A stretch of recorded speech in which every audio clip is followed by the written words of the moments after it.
fair Hippolyta, our nuptial hour draws on apace. 4 happy days bring in another moon. But oh, methinks how slow this old moon wanes. She lingers my desires, like to a stepdame or a dowager, long withering out a young man's revenue.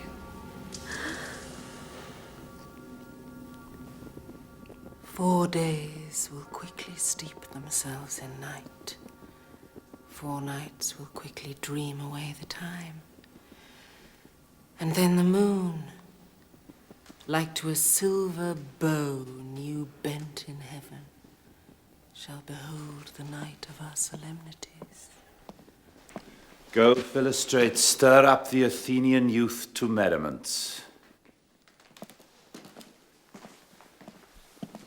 Hippolyta, I wooed thee with my sword, and won thy love, doing thee injuries, but I will wed thee in another key, with pomp, with triumph, and with revelling. Happy be Theseus, our renowned duke. Thanks, good Aegeus. What's the news with thee? Full of vexation come I with complaint against my child, my daughter Hermia. Stand forth, Demetrius. My noble lord, this man hath my consent to marry her. Stand forth, Lysander, and my gracious duke, this man hath bewitched the bosom of my child. Thou, Lysander, thou hast given her rhymes, and interchanged love tokens with my child. With cunning hast thou filched my daughter's heart, turned her obedience, which is due to me, to stubborn harshness. And my gracious duke, I beg the ancient privilege of Athens. As she is mine, I may dispose of her, which shall be either to this gentleman or to her death, according to our law. What say you, Hermia? Be advised, fair maid, to you your father should be as a god. Demetrius is a worthy gentleman. So is Lysander. In himself he is, but in this kind, wanting your father's voice, the other must be held the worthier. I would my father looked, but with my eyes. Rather your eyes must with his judgment look. Hermia, take time to pause. And by the next new moon, the sealing day betwixt my love and me, upon that day, either prepare to die for disobedience to your father's will, or else to wed Demetrius as he would. Relent, sweet Hermia, and Lysander, yield thy crazed title to my certain right. You have her father's love, Demetrius. Let me have Hermia's. Do you marry him? Scornful Lysander. True he hath my love, and what is mine my love shall render him. And she is mine, and all my rights of her I do estate unto Demetrius. I am, my lord, as well derived as he, as well possessed. My love is more than his. Why should not I then prosecute my right? Demetrius, I'll avouch it to his head, made love to Nida's daughter Helena, and won her soul, and she, sweet lady, dotes, devoutly dotes in idolatry upon this spotted and inconstant man. I must confess that I have heard so much, but Demetrius, come, and come, Aegeus, you shall go with me. For you, fair Hermia, look you arm yourself to fit your fancies to your father's will. Come, my Hippolyta. What cheer, my love? Demetrius and Aegeus, go along. I must employ you in some business against our nuptial and confer with you of something nearly that concerns yourselves.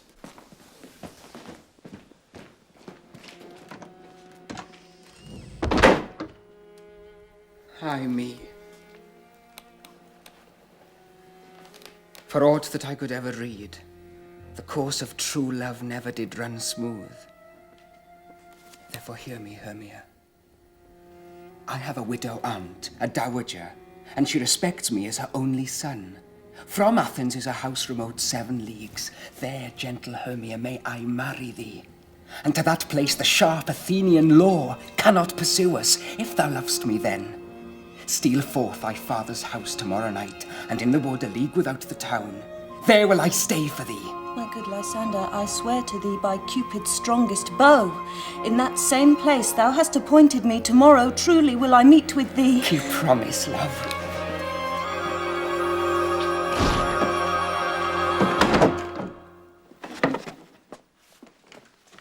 Speak, fair Helena, whither away? Call you me fair? That fair again unsay. Demetrius loves your fair. Oh, happy fair. Oh, teach me how you look, and with what art you sway the motion of Demetrius' heart. Frown upon him, yet he loves me still. Oh, that your frowns would teach my smiles such skill. The more I hate, the more he follows me. The more I love, the more he hateth me.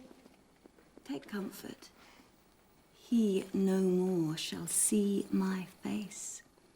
Lysander and myself will fly this place. Tomorrow night, when Phoebe doth behold her silver visage in the watery glass, through Athens' gates have we devised to steal. And in the wood where often you and I upon faint primrose beds were wont to lie, emptying our bosoms of their counsel sweet, there my Lysander and myself shall meet. Farewell. Sweet playfellow, pray thou for us, and good luck grant thee thy Demetrius. Keep word, Lysander. We must starve our sight from lovers' food till morrow. Deep midnight. I will, my Hermia. Helena, adieu. As you on him, Demetrius dote on you.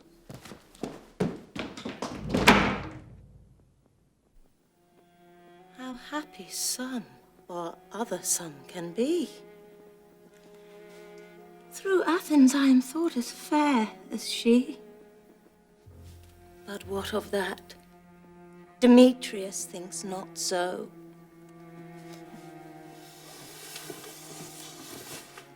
He will not know what all but he do know. I will go tell him of fair Hermia's flight. Then to the wood will he tomorrow night pursue her, and for this intelligence, if I have thanks, it is a dear expense. But herein mean I to enrich my pain, to have his sight thither and back again.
Is all our company here? You best to call them general. Man by man, according to the script. Here is the scroll of every man's name which is thought fit through all Athens to play in our interlude before the Duke and the Duchess on his wedding day at night. Now, first, good Peter Quinn, say what the play treats on. Then read the names of the actors, and so grow to a point. Marry, our play is the most lamentable comedy and most cruel death of Pyramus and Thisbe. Oh, very good piece of work, I assure you, and a merry. Now, good Peter Quince, call forth the actors by the scroll. Masters, spread yourselves.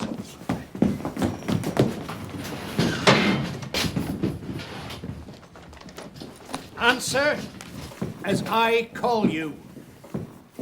Nick Bottom the Weaver. Ready. Name what part I am for and proceed. You, Nick Bottom, are set down for Pyramus. What is Pyramus? A lover or a tyrant? A lover that kills himself most gallant for love. Oh. That will ask some tears in the true performing of it. If I do it, let the audience look to their eyes. But my chief humour is for a tyrant. I could play Urkel's rarely, or a part to tear a cat in, to make all split. The raging rocks and shivering shocks shall break the locks of prison gates. Amphibious car shall shine from far and make and mar the foolish fates.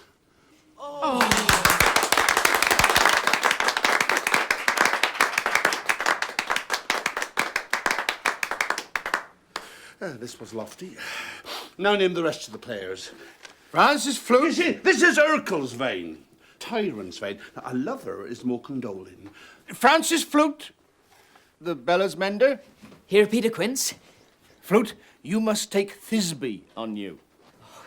What is Thisbe? A wandering knight? It is the lady that Pyramus must love. Oh, it's good. Nay, faith. Let not me play a woman. I have a beard. Come in. That's all one. You shall play it in a mask, and you may speak as small as you will. And I may hide my face. Let me play Thisbe too. I'll speak in a monstrous little voice. Thisbe! Thisbe! Ah, Pyramus, my lover dear, thy Thisbe dear, and lady dear.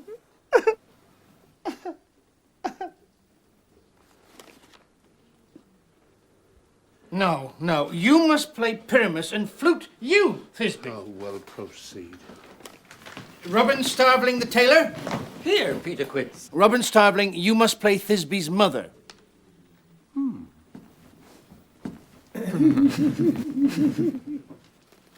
Tom Snout the tinker. Here, Peter Quince. You, Pyramus's father. Myself, Thisbe's father. Snug the joiner. You, the lion's part.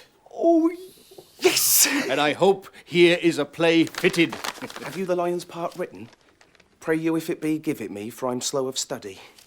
You may do it extempore, for 'tis nothing but roaring. Oh, let me play the lion too. I will roar that it will make any man's heart good to hear me. I will roar that I will make the Duke say, let him roar again. Let him roar again. And you should do it too terribly. You would fright the Duchess and the ladies that they would shriek. And that were enough to hang us all. I will aggravate my voice so that I will roar you as gentle as any sucking dove. I will roar you as 'twere any nightingale.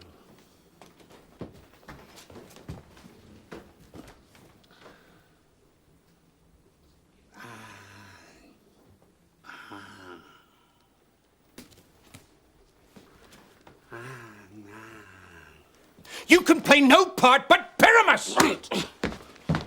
Pyramus is a sweet-faced man.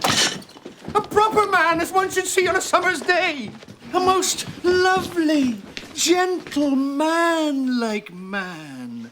Therefore you must needs play Pyramus.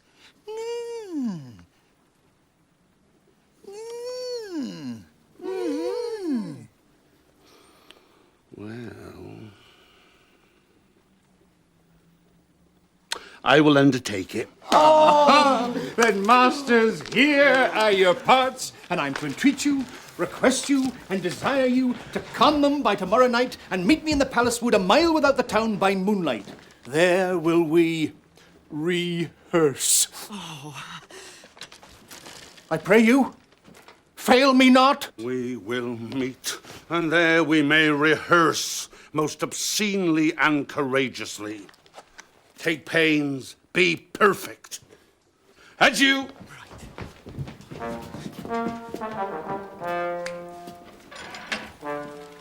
At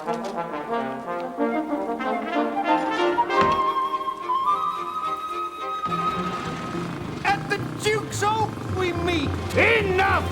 Hold oak and bowstring!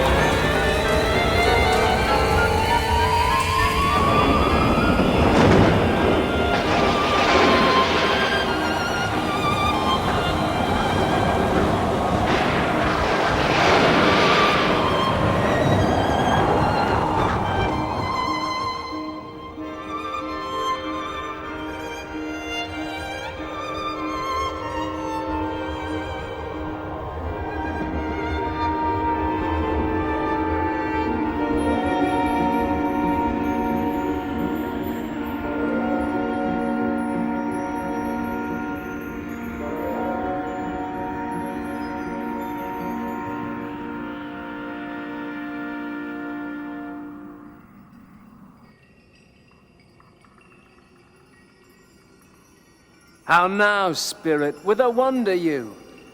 Over hill, over dale, through a bush, through a briar, over park, over pale, through a flood, through a fire. I do wander everywhere, swifter than the moon's sphere. And I serve the fairy queen to dew her orbs upon the green. Farewell, thou lob of spirits, I'll be gone. Our queen and all her elves come here, anon. The king doth keep his revels here tonight. Take heed the queen come not within his sight. For Oberon is passing fell and wrath, because that she as her attendant hath a lovely boy stolen from an Indian king.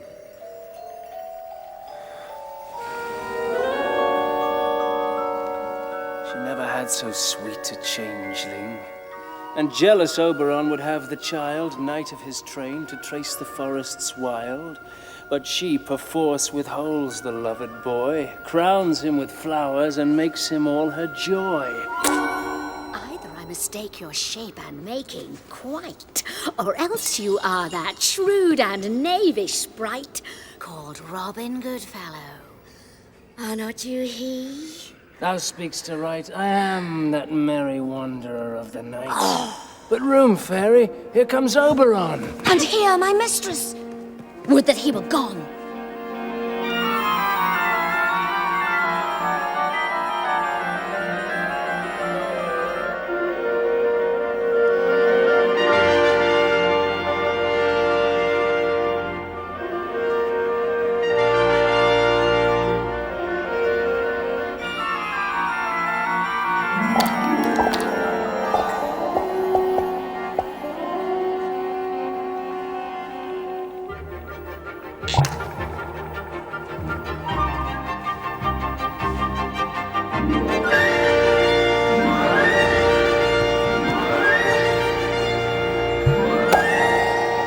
Ill met by moonlight, proud Titania. What, jealous Oberon?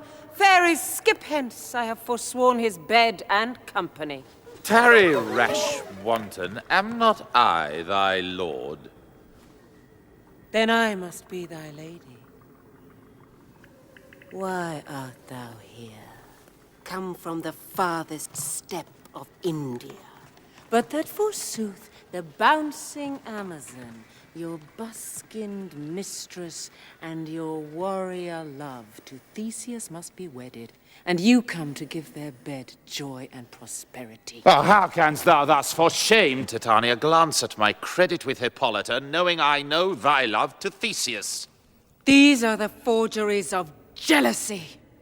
And never since the middle summer's spring met we on hill, in dale, forest, or mead, but with thy brawls thou hast disturbed our sport. Therefore the winds, piping to us in vain, as in revenge, have sucked up from the sea contagious fogs, which, falling in the land, hath every pelting river made so proud that they have overborne their continents. The fold stands empty in the drowned field. and crows are fatted with the Murrian flock. The human mortals want their winter cheer. No night is now with hymn or carol blessed.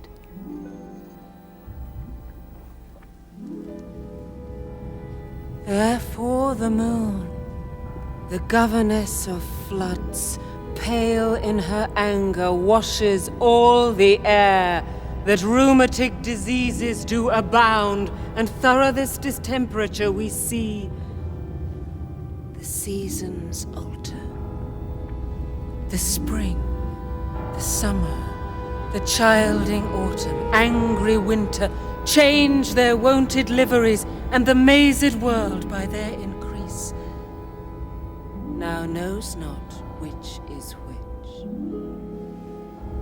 And this same progeny of evil comes from our debate, from our dissension. We are their parents and original. Do you amend it then? It lies in you! Why should Titania cross her Oberon? I do but beg a little changeling boy to be my henchman. Set your heart at rest. The fairy land buys not the child of me. Give me that boy, and I will go with thee! Not for thy fairy kingdom! There is a way. We shall chide down right if I longer stay. Well, go thy ways! Thou shalt not from this grove till I torment thee for this injury! My gentle Puck, come hither. Thou rememberest, since once I sat upon a promontory and heard a mermaid on a dolphin's back uttering such dulcet and harmonious breath that the rude sea grew civil at her song, and certain stars shot madly from their spheres to hear the sea maid's music. I remember. That very time I saw, but thou couldst not, flying between the cold moon and the earth, Cupid, all armed. A certain aim he took at a fair vestal throned by the west, and loosed his love shaft smartly from his bow, as it should pierce 100,000 hearts.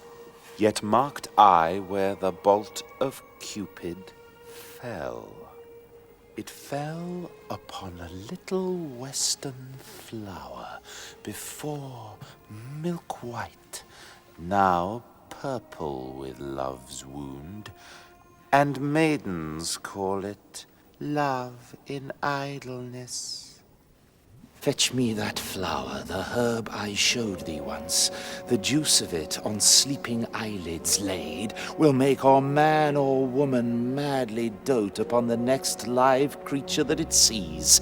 Fetch me this herb, and be thou here again ere the Leviathan can swim a league.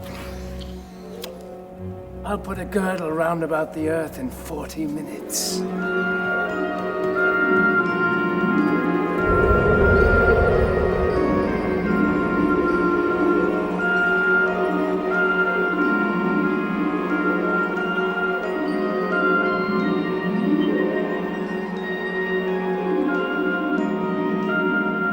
Having once this juice, I'll watch Titania when she is asleep, and drop the liquor of it in her eyes.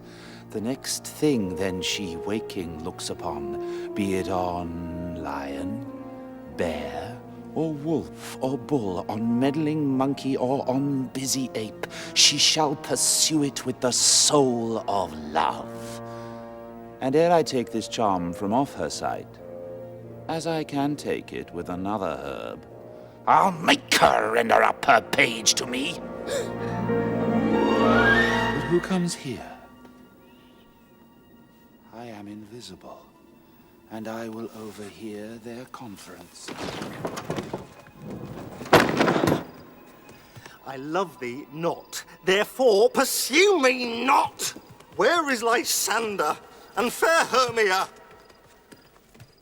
Thou toldst me they were stolen unto this wood, and here am I, and wood within this wood, because I cannot meet my Hermia!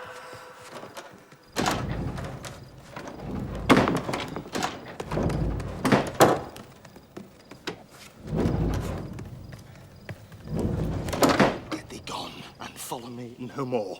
You draw me, you hard-hearted adamant. Do I entice you? Do I speak you fair? Or rather, do I not in plainest truth tell you, I do not, nor I cannot love you? And even for that do I love you the more. I am your spaniel, and Demetrius, the more you beat me, I will fawn on you. Tempt not too much the hatred of my spirit, for I am sick when I do look on thee. And I am sick when I look not on you. You do impeach your modesty too much to trust the opportunity of night and the ill counsel of a desert place with the rich worth of your virginity. Your virtue is my privilege. I'll run from thee and hide me in the brakes and leave thee to the mercy of wild beasts. The wildest have not such a heart as you.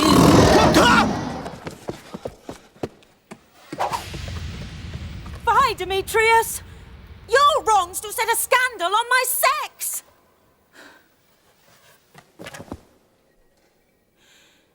We cannot fight for love as men may do. We should be wooed, and were not made to woo.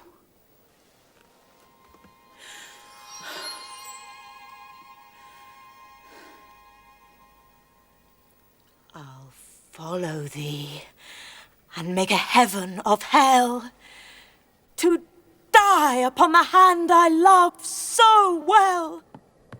Very well, nymph. Ere he do leave this grove, thou shalt fly him, and he shall seek thy love. Hast thou the flower there? Welcome, wanderer. Aye, there it is. I pray thee, give it me. I know a bank where the wild thyme blows, where oxlips and the nodding violet grows, quite over-canopied with luscious woodbine, with sweet musk roses, and with eglantine. There sleeps Titania sometime of the night, lulled in these flowers with dances and delight. And there the snake throws her enamelled skin, weed wide enough to wrap a fairy in. And with the juice of this, I'll streak her eyes and make her full of hateful fantasies. Take thou some of it. Seek through this grove. A sweet Athenian lady is in love with a disdainful youth. Anoint his eyes, but do it when the next thing he espies may be the lady. Effect it with some care, that he may prove more fond on her than she upon her love. And look thou meet me ere the first cock crow. Fear not, my lord. Your servant shall do so.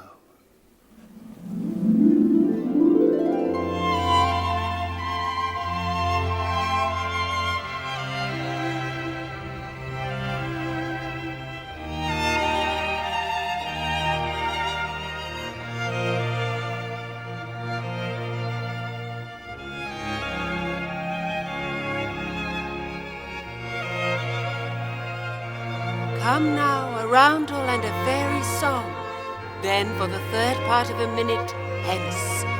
Some to kill cankers in the musk rose buds, some war with rarer mice for their leathern wings to make my small elves' coats. Sing me now asleep, then to your offices, and let me rest.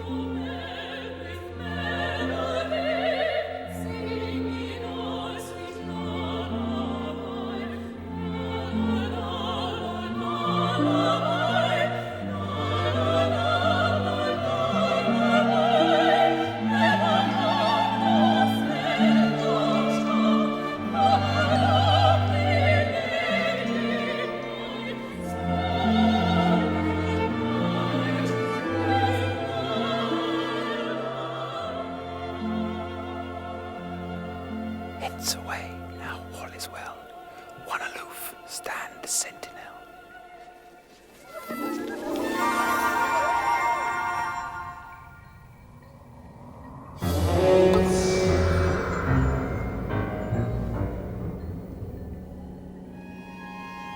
What thou seest when thou dost wake, do it for thy true love take.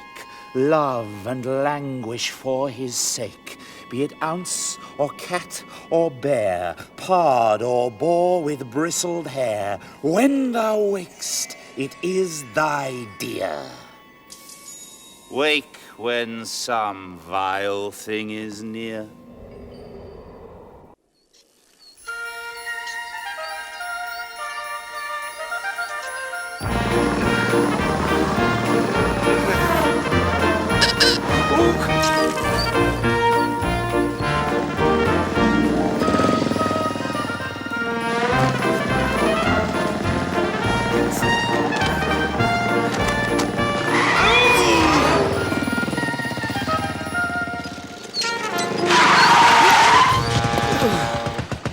Are we all met? Pat, Pat. Oh, and here's a marvelous, convenient place for our rehearsal. We will do it in action, as we will do it before the Duke. Oh.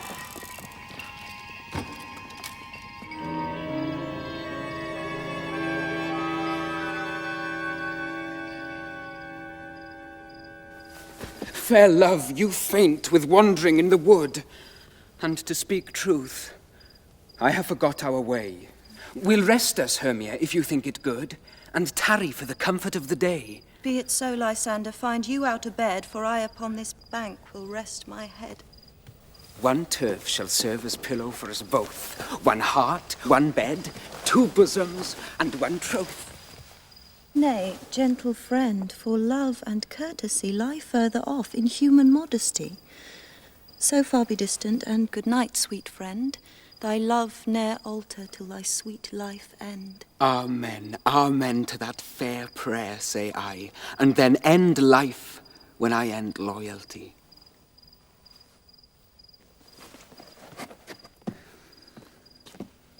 Here is my bed. Sleep give thee all his rest. With half that wish the wisher's eyes be pressed. Through the forest have I gone, but Athenian found I none, on whose eyes I might approve this flower's force in stirring love. Night and silence. Who is here? This is he my master said despised the Athenian maid. And here the maiden, sleeping sound, on the dank and dirty ground. Pretty soul, she durst not lie near this lack love, this kill courtesy. Churl, upon thine eyes I throw all the power this charm doth owe. When thou wakest, let love forbid sleep his seat on thy eyelid. Awake when I am gone, for I must now to Oberon.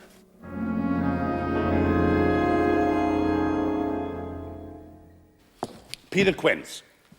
What sayest thou, Bully Bottom? There are things in this comedy of Pyramus and Thisbe that will never please. First, Pyramus must draw a sword to kill himself, which the ladies cannot abide. How answer you that? By a lakin, a parlous fear. I believe we must leave the killing out when all is done. Not a whit. I have a device to make all well. Write me a prologue, and let the prologue seem to say we will do no harm with our swords, and that Pyramus is not killed indeed, and for the more better assurance, tell them that I, Pyramus, am not Pyramus, but Bottom the Weaver. This'll put them out of fear. If this may be, then all is well. Come, sit down, every mother's son, and rehearse your parts. Pyramus, you begin.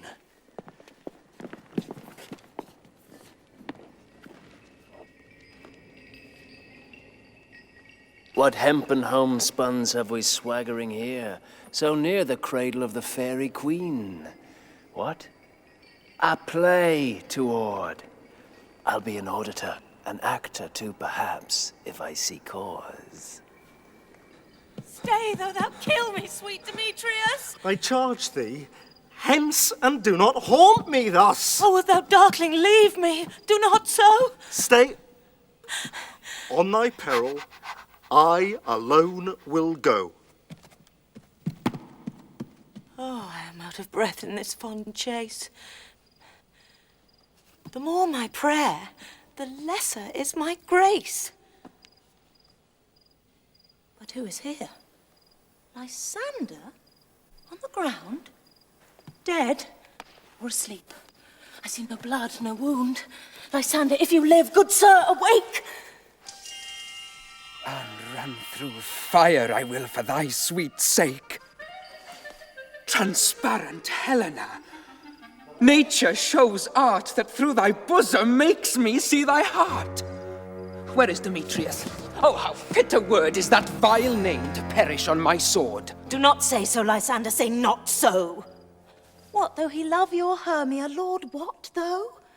Yet Hermia still loves you, then be content. Content with Hermia? No. I do repent the tedious minutes I with her have spent. Not Hermia, but Helena I love. Who would not change a raven for a dove? Wherefore was I to this keen mockery born? When at your hands did I deserve this scorn? Oh, that a lady of one man refused should of another therefore be abused.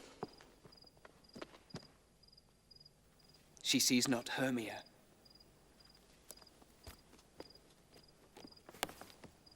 Hermia, sleep thou there, and never mayst thou come Lysander near. And all my powers address your love and might, to honor Helen, and to be her knight.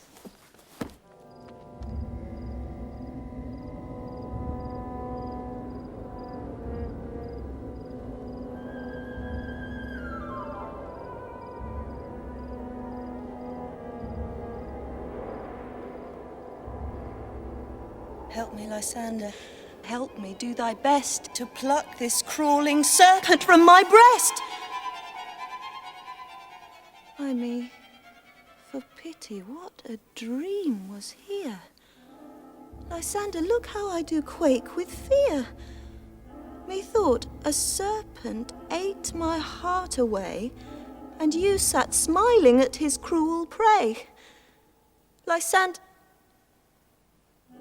what removed? Lysander, Lord, what?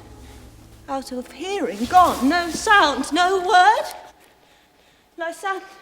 Lysander! Lysander!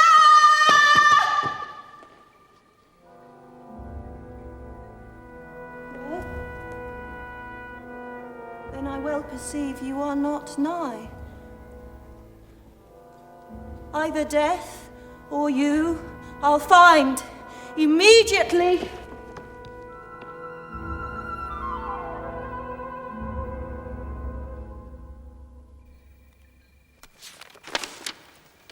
Speak, Pyramus. Thisbe, stand forth. O Thisbe, the flowers of odious savours sweet. Odorous. So Odorous. odorous savours sweet. So hath thy breath, my dearest Thisbe dear. But hark, a voice! Stay thou, but here a while, and by I will to thee appear. A stranger Pyramus than e'er played here. Thisbe? Thisbe? Must I speak now? Ay, marry, must you? For you must understand he goes but to see a noise that he heard, and is to come again.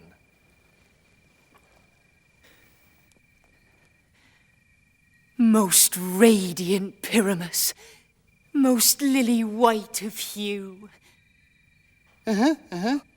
Of colour, like the red rose on triumphant briar, as true as truest horse that yet would never tire.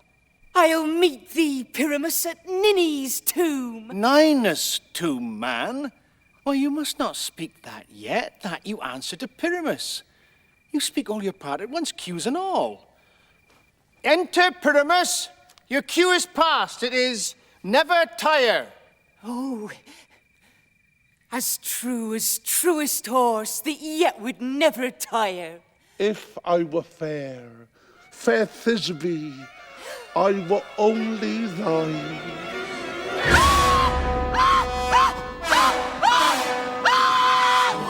Monstrous. Oh, strange. We are haunted. Pray, masters. Fly, masters!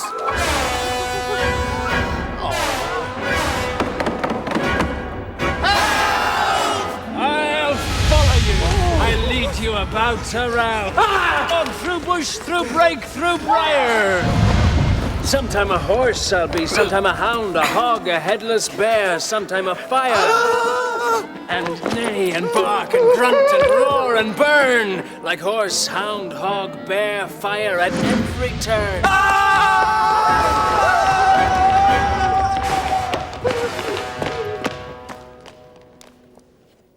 Why do they run away?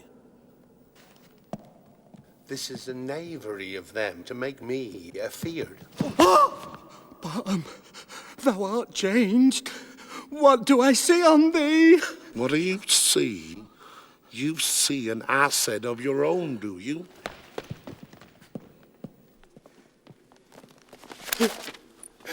Bless thee, Bottom. Bless thee. Thou art translated.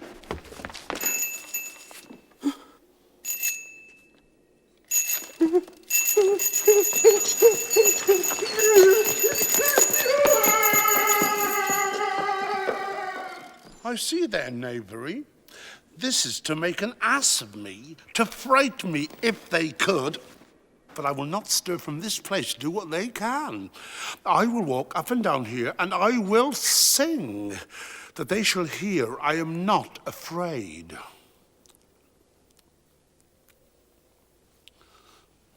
The ouzel cock, so black of view, with orange tawny bill. The throstle with his note so true, the wren with little quill.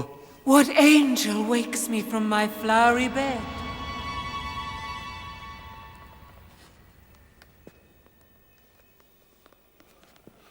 The finch, the sparrow, and the lark doth play in some cuckoo grey, with notes full many a man doth mark, and dares not answer nay.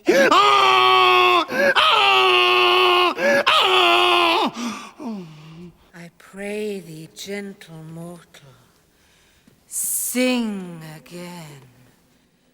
Mine ear is much enamoured of thy note. So is mine eye enthralled to thy shape. And thy fair virtue's force perforce doth move me on the first view to say, to swear, I love thee.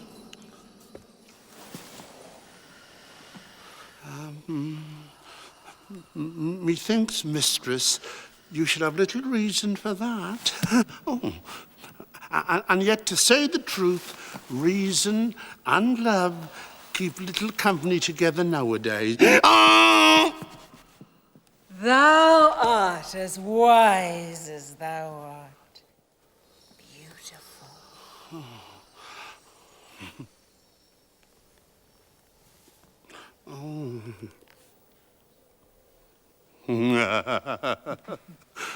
Not so neither.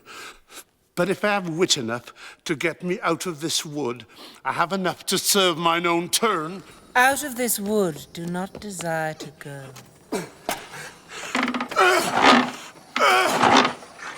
Thou shalt remain here whether thou wilt or no. I am a spirit of no common rate.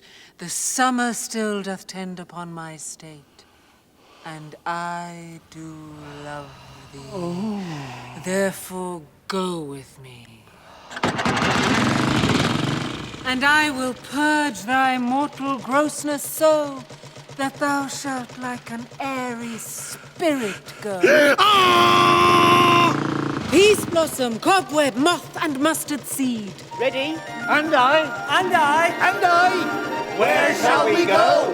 Be kind and courteous to this gentleman.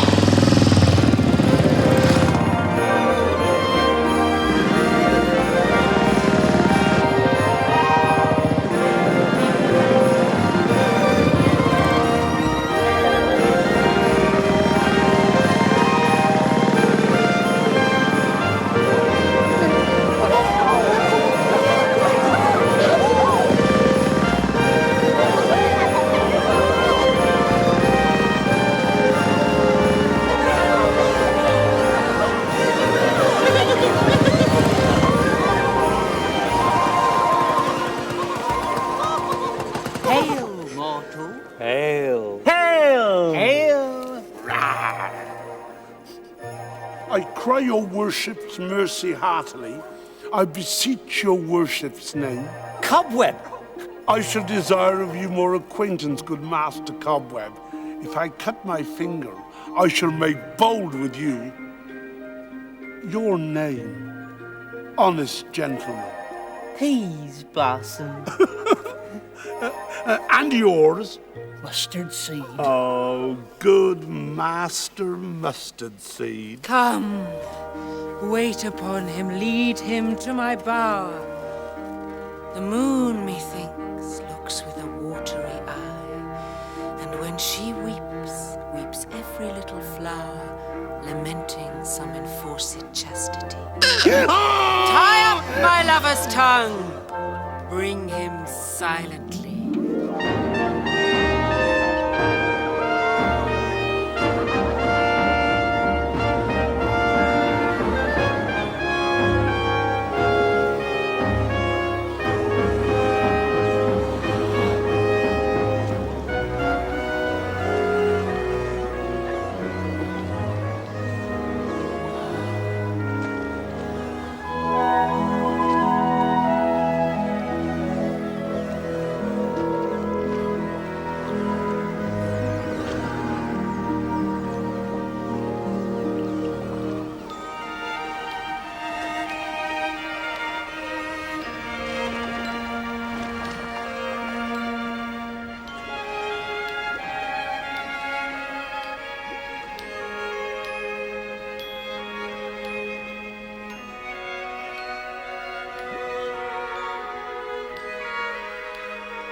This falls out better than I could devise.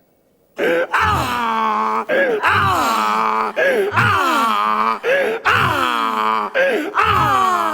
hast thou yet latched the Athenian's eyes with the love juice, as I did bid thee do? I took him sleeping. That is finished too. And the Athenian woman by his side, that when he waked of force, she must be eyed. Stand close. This is the same Athenian. This is the woman, but not this the man. Where is Lysander? Oh, good Demetrius, wilt thou give him me? I'd rather give his carcass to my hounds. Out, dog! Out, cur! Thou drivest me past the bounds of maiden's patience. Hast thou slain him, then? I'm not guilty of Lysander's blood, nor is he dead for all that I can tell. I pray thee tell me, then, that he is well. And if I could, what should I get, therefore? A privilege never to see me more! There is no following her in this fierce vein. Here, therefore, for a while I will remain.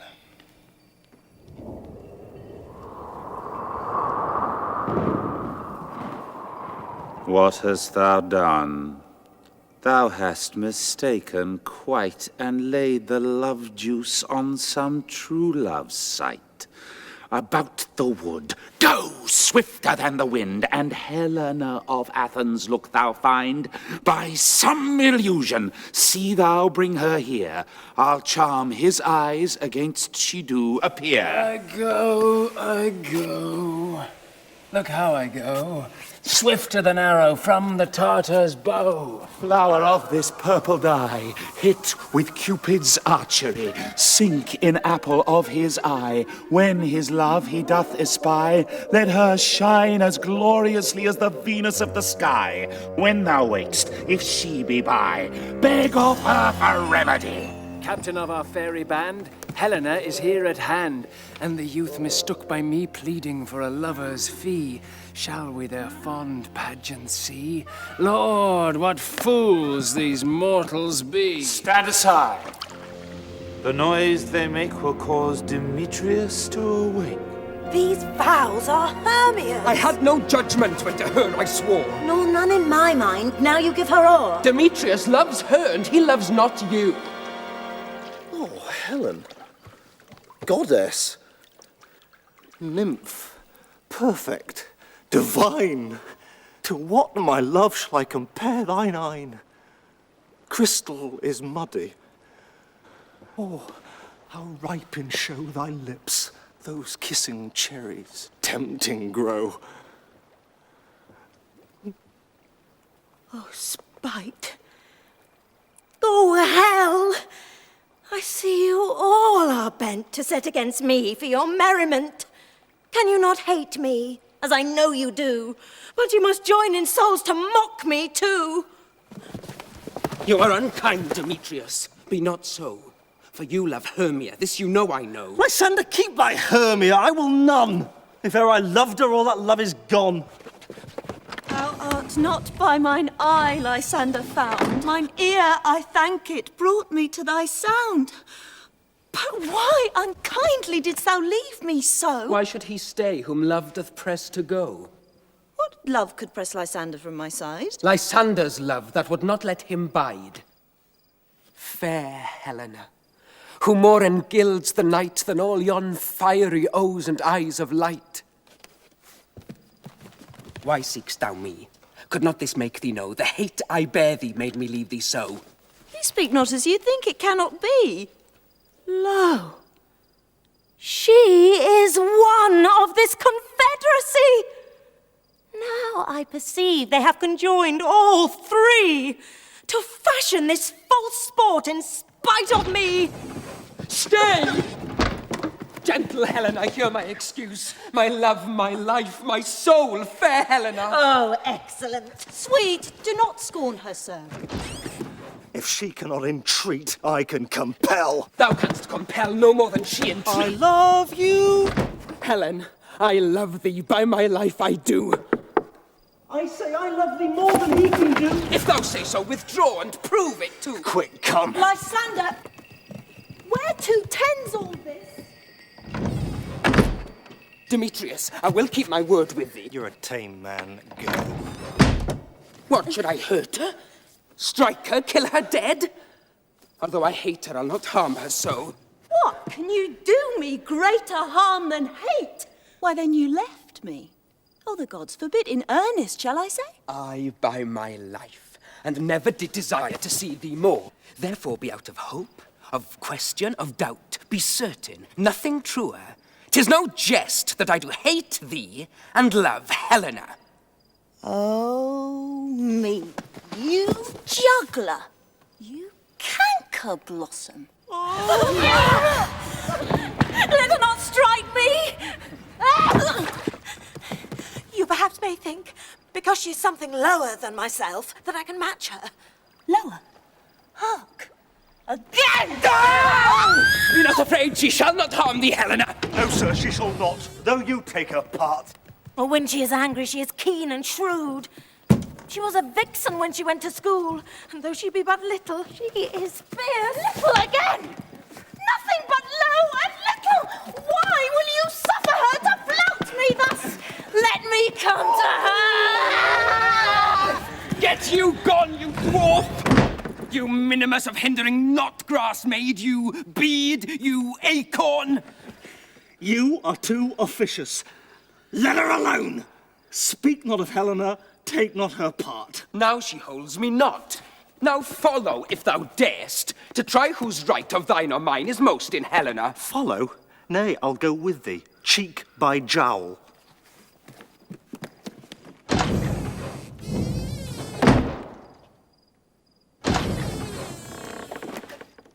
You, mistress, all this coil is long of you. Nay, go not back. I will not trust you, no longer stay in your cursed company. Your hands and mine are quicker for a fray. My legs are longer, though, to run away. I am amazed and know not what to say.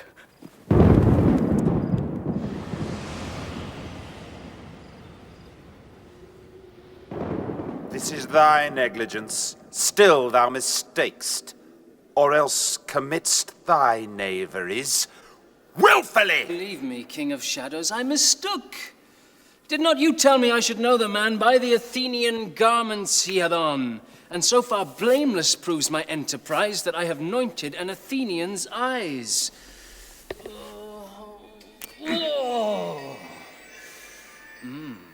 Thou seest these lovers seek a place to fight. Hie therefore, Robin, overcast the night.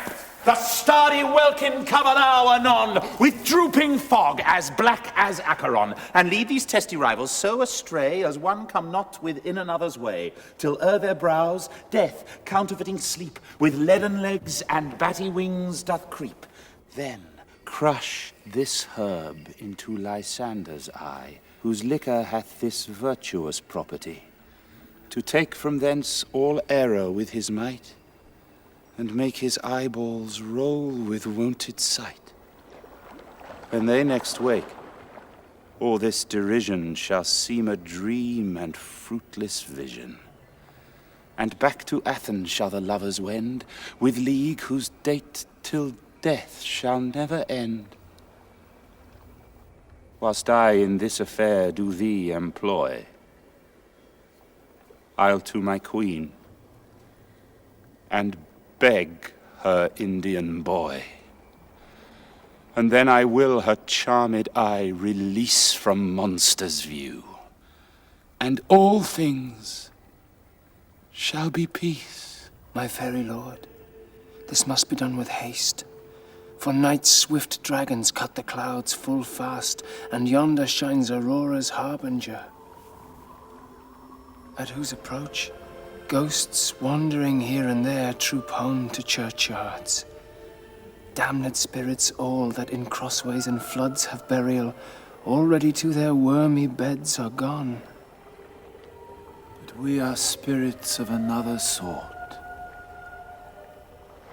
I with the morning's love have oft made sport.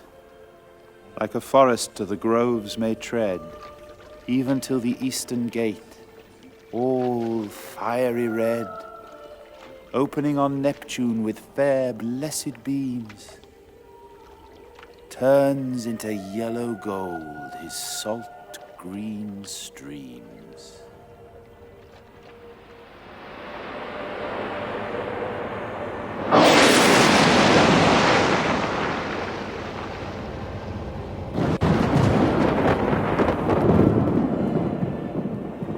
But notwithstanding haste, make no delay, we may effect this business yet ere day.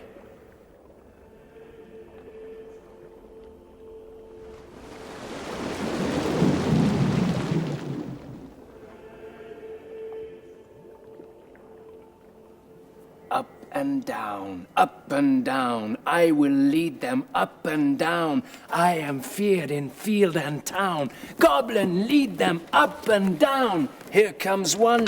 Where art thou, proud Demetrius? Speak thou now. Here, villain, drawn and ready, where art thou? I'll be with thee straight. Follow me then to plainer ground. Lysander, speak again, thou runaway, thou coward. Art thou fled?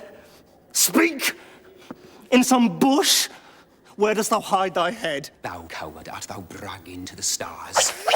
Telling the bushes that thou look'st for wars? And wilt not come? Come, thou recreant! Come, child! Art thou there?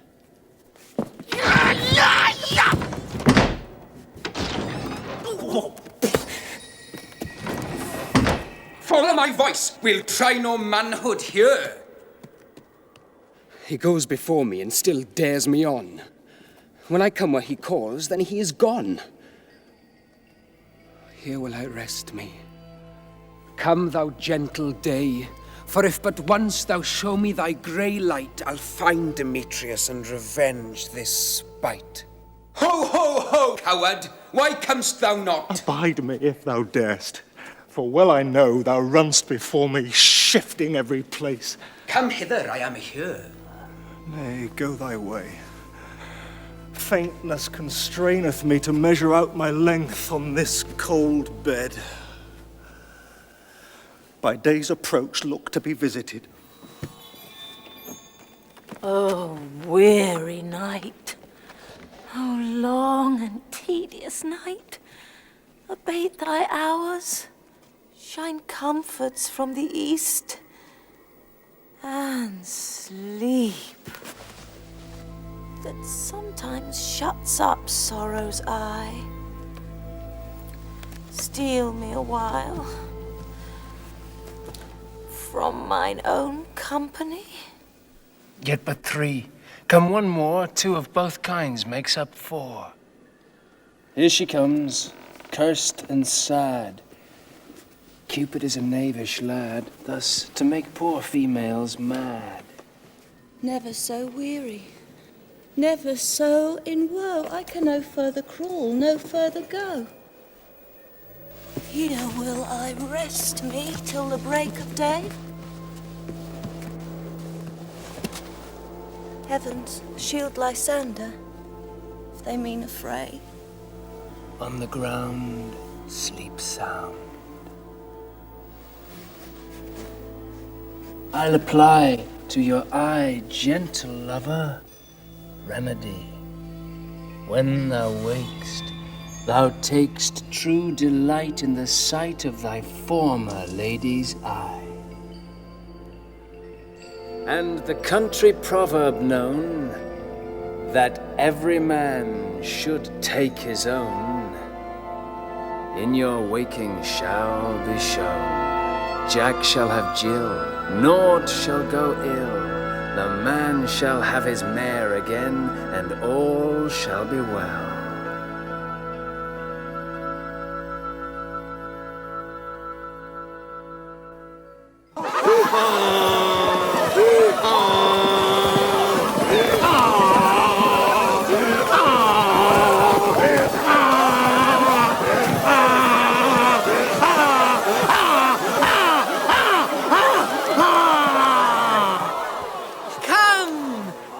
Sit thee down upon this flowery bed, whilst I thy amiable cheeks do coy, and stick musk roses in thy sleek, smooth head, and kiss thy fair, large ears, my gentle joy. Oh, where's Peas Blossom? Ready? Scratch my head, good Monsieur Peas Blossom. Where's Monsieur Cobweb? Ready? Ah, Monsieur Cobweb. Good Monsieur, get you your weapons in your hand and kill me a red-hipped humblebee from the top of a thistle. And good Monsieur, bring me the honey bag.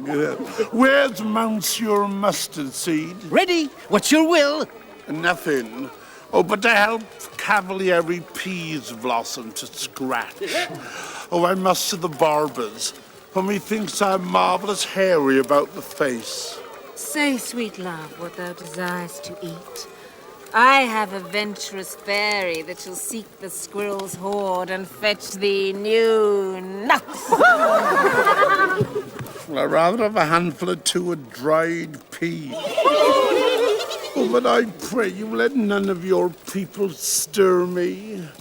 I have an exposition of sleep come upon me. Sleep thou, and I will wind thee in my arms. Fairies, be gone. And be always away. So doth the woodbine the sweet honeysuckle gently entwist. The female ivy so enrings the barky fingers of the elm. Oh, how I love thee, how I dote on thee.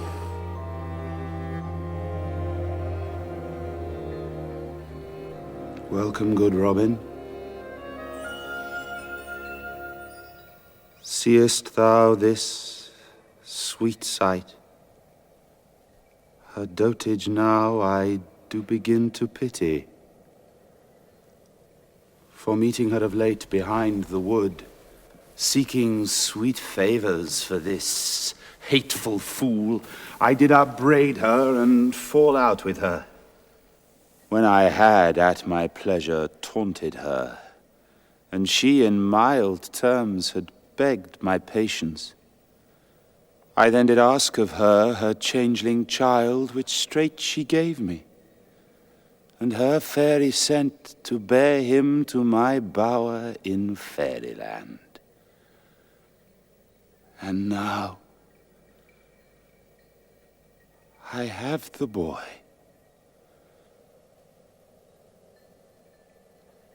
I will undo this hateful imperfection of her eyes.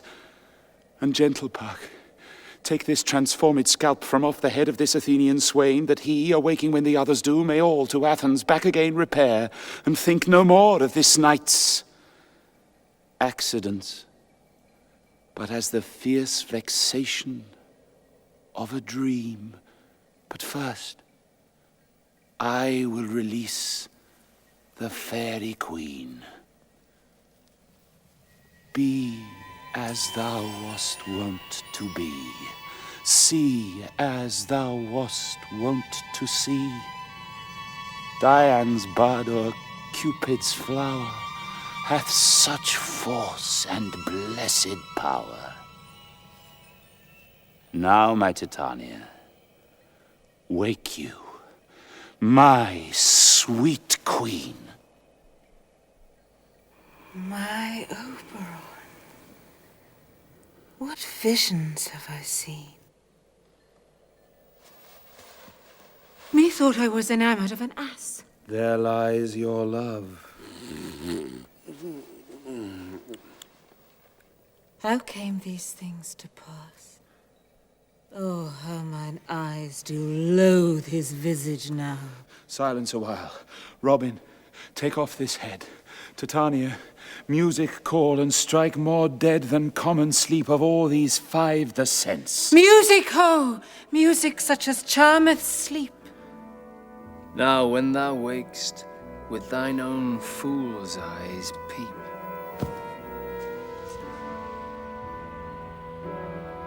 Now thou and I are new in amity, and will tomorrow midnight solemnly dance in Duke Theseus' house triumphantly, and bless it to all fair posterity. Very king, attend and mark. I do hear the morning lark. Then, my queen, in silence sad, trip we after night shade. We the globe can compass soon, swifter than the wandering moon.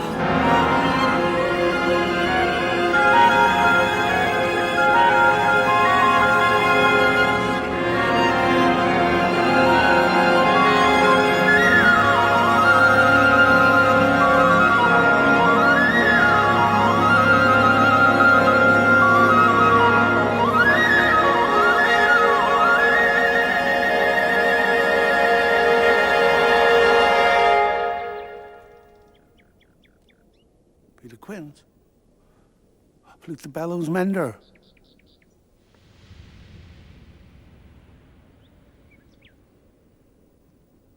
God's my life, stolen hence and left me asleep.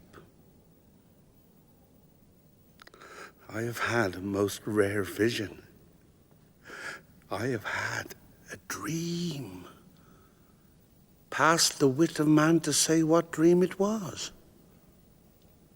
Man is but an ass if he go about to expound this dream. Methought I was, well, no man can tell what. Methought I was, and methought I had.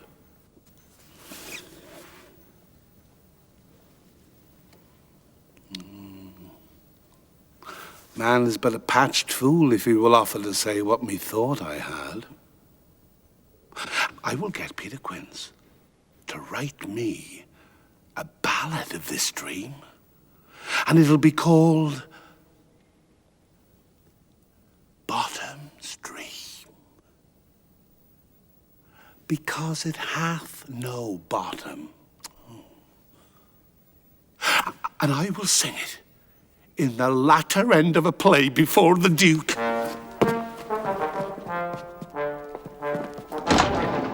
Where are these lads? Where are these hearts?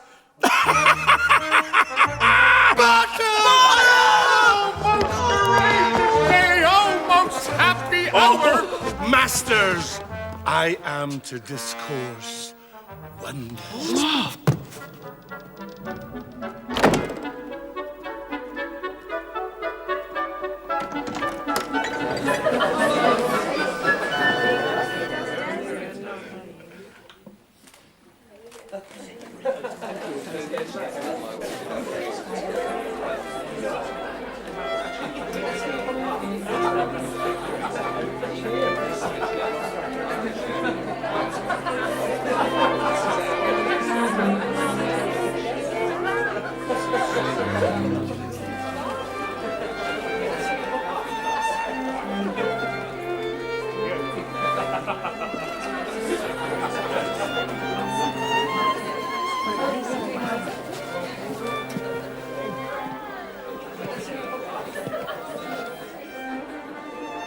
Strange, my Theseus, that these lovers speak of.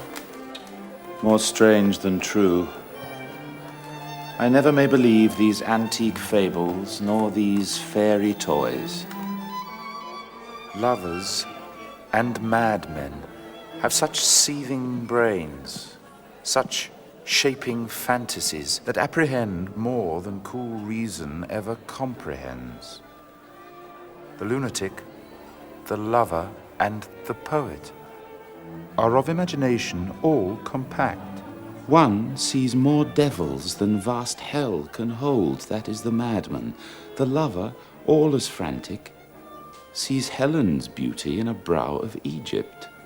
The poet's eye, in a fine frenzy rolling, doth glance from heaven to earth, from earth to heaven, and as imagination bodies forth the forms of things unknown, the poet's pen turns them to shapes and gives to airy nothing a local habitation and a name.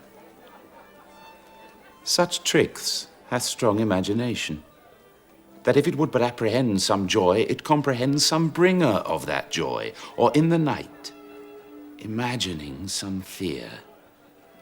How easy is a bush supposed a bear? Here come the lovers, full of joy and mirth. Come now, what masks, what dances shall we have to wear away this long age of 3 hours between our after-supper and bedtime? Call Philostrate! Here, mighty Theseus. Here is a brief how many sports are ripe. Make choice of which your highness will see first. The battle with the centaurs, to be sung by an Athenian eunuch to the harp. Well, none of that. A tedious, brief scene of young Pyramus and his love Thisbe.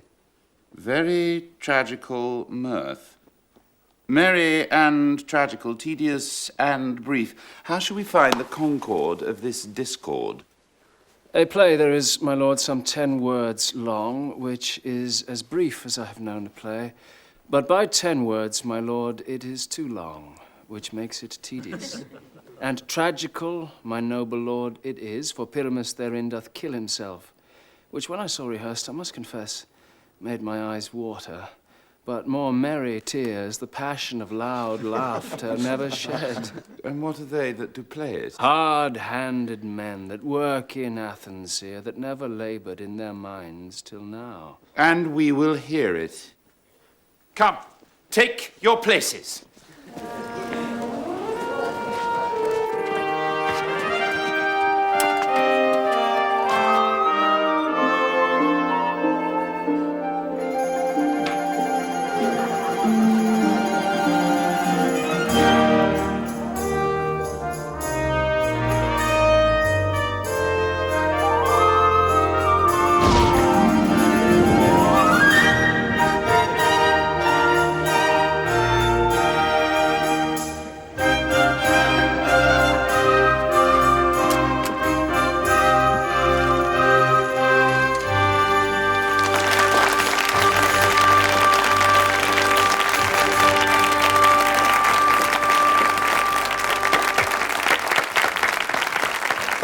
Gentles, perchance you wonder at this show, but wonder on till truth make all things plain. This man is Pyramus, if you would know. This beauteous lady Thisbe is, certain. This man, with lime and rough cast, doth present wall, that vile wall which did these lovers sunder, and through wall's chink, poor souls, they are content to whisper. At the which let no man wonder. This man, with lantern, dog, and bush of thorns, presenteth moonshine. For by moonshine, if you will know, did these lovers think no scorn to meet at Ninus' tomb. There to woo. This grisly beast, which Lion hight by name, the trusty Thisbe, coming first by night, did scare away, or rather did affright. And as she fled, her mantle she did fall, which Lion vile with bloody mouth did stain. Anon comes Pyramus, sweet youth and tall, and finds his trusty Thisbe's mantle slain, whereat with bloody blade for blade, he bravely pushed his blood and bloody blessed. And Thisbe, tarrying in mulberry shade, his dagger drew and died. For all the rest, that Lion, moonshine, wall, and lovers twain at large discourse, while here they do remain. I wonder if the lion would speak. No wonder, my lord, one lion may when many asses do. In this same interlude, it doth befall that I, one Snout by name, present a wall. And such a wall as I would have you think had in it a crannied hole or chink. It is the wittiest partition that ever I heard discourse, my lord.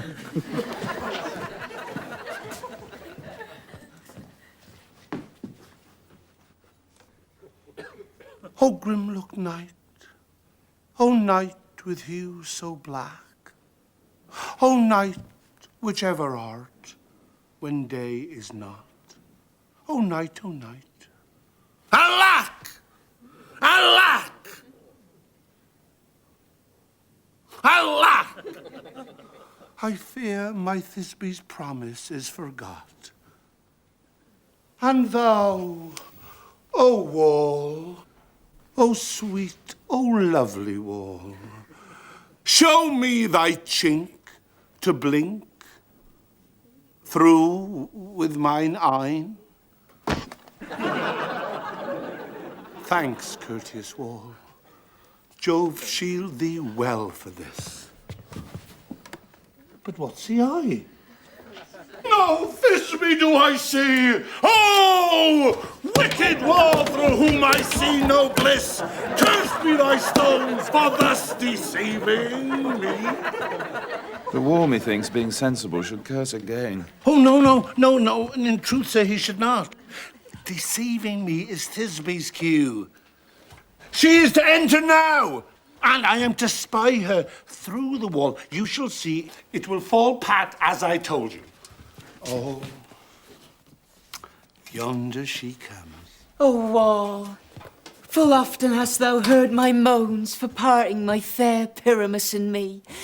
My cherry lips have often kissed thy stones.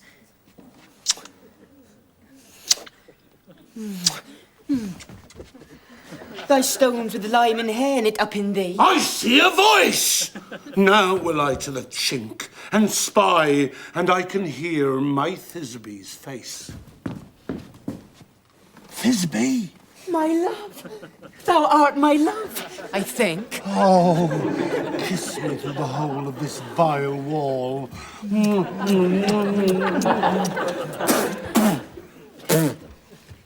I kiss the wall's hole, not your lips at all. Wilt thou at Ninny's tomb meet me straightway? Ninus tomb! Wilt thou at Ninus tomb meet me straightway? Tide life, tide death, I come without delay.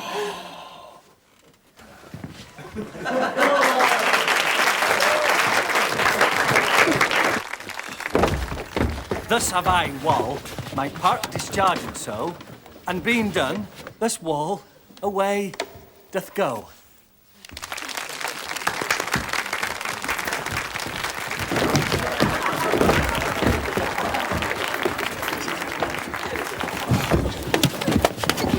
This is the silliest stuff that ever I heard. The best in this kind are but shadows, and the worst are no worse if imagination amend them. It must be your imagination, then, and not theirs.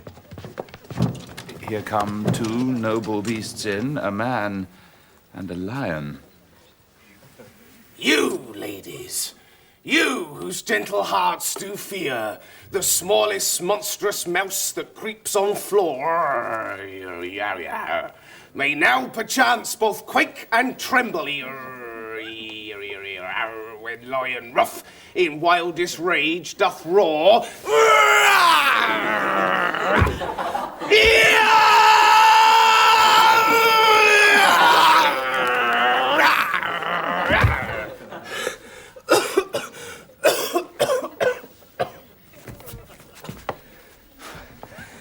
Then know that I,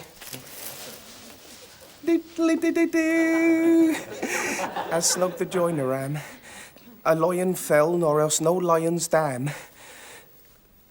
For if I should as lion come in strife into this place, 'twere pity on my life.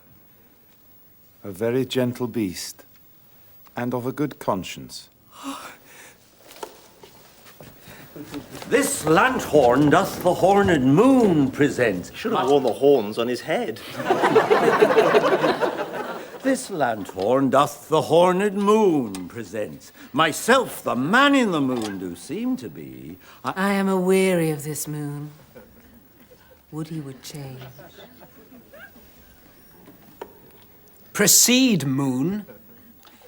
All I have to say is to tell you that the lanthorn is the moon. I, the man in the moon, this thorn bush, my thorn bush, and this dog, my dog.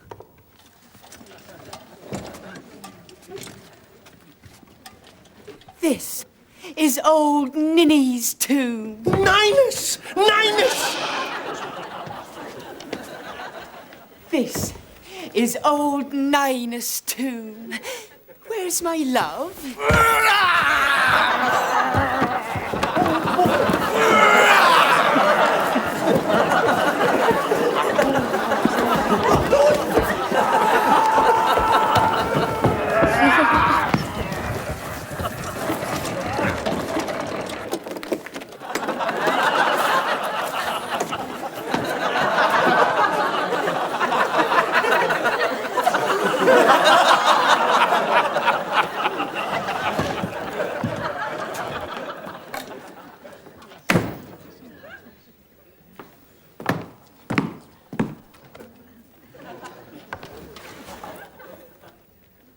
Sweet moon, I thank thee for thy sunny beams. I thank thee, moon, for shining now so bright. For by thy gracious, golden, glittering gleams, I trust to take of truest Thisbe's sight. My style! Oh, spite! But mark, poor knight, what dreadful dole is here.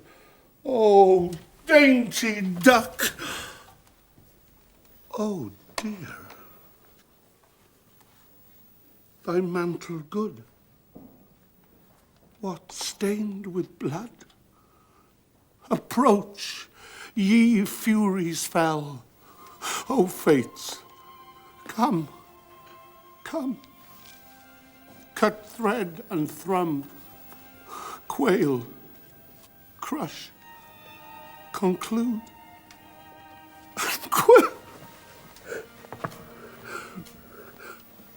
This passion and the death of a dear friend would go near to make a man look sad. Beshrew my heart, but I pity the man. Wherefore, nature, hadst thou lion's frame? Since lion vile hath here deflowered my dear, which is, no, which was the fairest dame, that lived, that loved, that liked, that looked with cheer. Come, tears, confound, out! Sword, and wound the pap of Pyramus' eye. That left pap, where heart doth hop. Thus die I! Thus! Thus!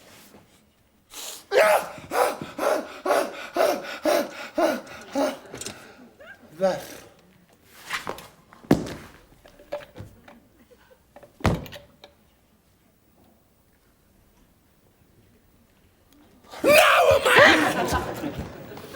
Now am I fled. My soul is in the sky. Tongue, lose thy light. Moon, take thy flight. Now die, die, die, die.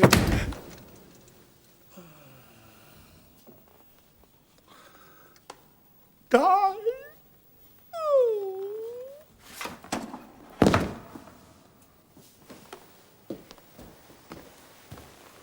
With the help of a surgeon, he might yet recover and still prove an ass.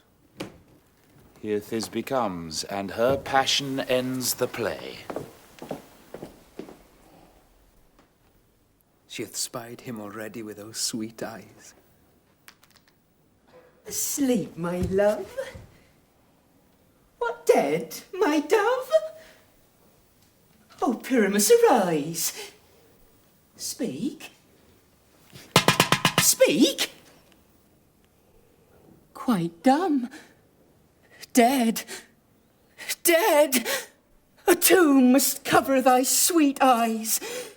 These lily lips, this cherry nose, these yellow cowslip cheeks are gone, are gone. Lovers, make moan. His eyes were green as leeks. Oh, sisters three, come, come to me with hands as pale as milk. Lay them in gore, since you have shore with shears his thread of silk. Tongue, not a word. Come, trusty sword. Come, blade, my breast imbrue. And farewell, friends. Thus Thisbe ends. Adieu! Adieu! Adieu! Moonshine and Lion are left to bury the dead. Aye, and Wall too. Oh, no, sir, I assure you. The wall is down that parted their fathers.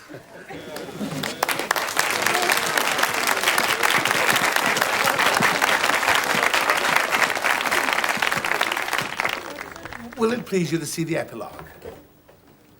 Or to hear a Bergamask dance between two of the company? No epilogue, I pray you, for your play needs no excuse.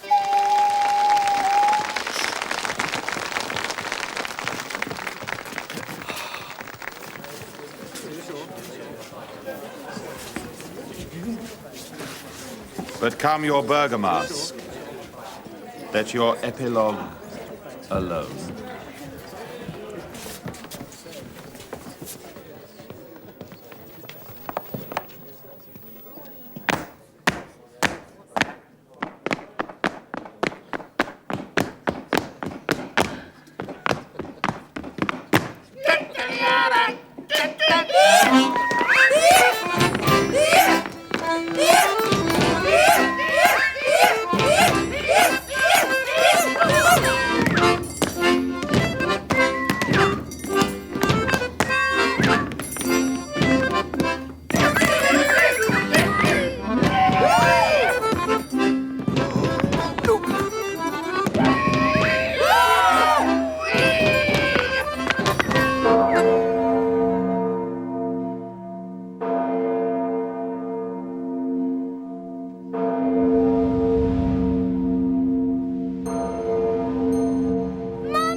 The iron tongue of midnight hath told 12. 'Tis almost fairy time. Sweet friends, to bed. A fortnight hold we this solemnity, in nightly revels and new jollity.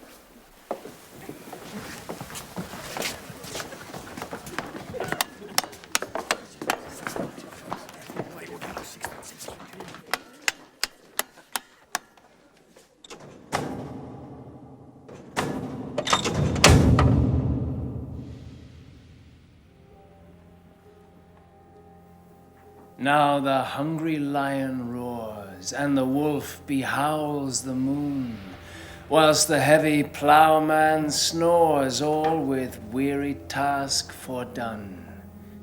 Now the wasted brands do glow, whilst the screech owl, screeching loud, puts the wretch that lies in woe in remembrance of a shroud. Now it is the time of night that the graves, all gaping wide, everyone lets forth his sprite in the churchway paths to glide. And we fairies that do run by the triple Hecate's team from the presence of the sun, following darkness like a dream. Now our frolic. Not a mouse shall disturb this hallowed house. I am sent with broom before to sweep the dust behind the door.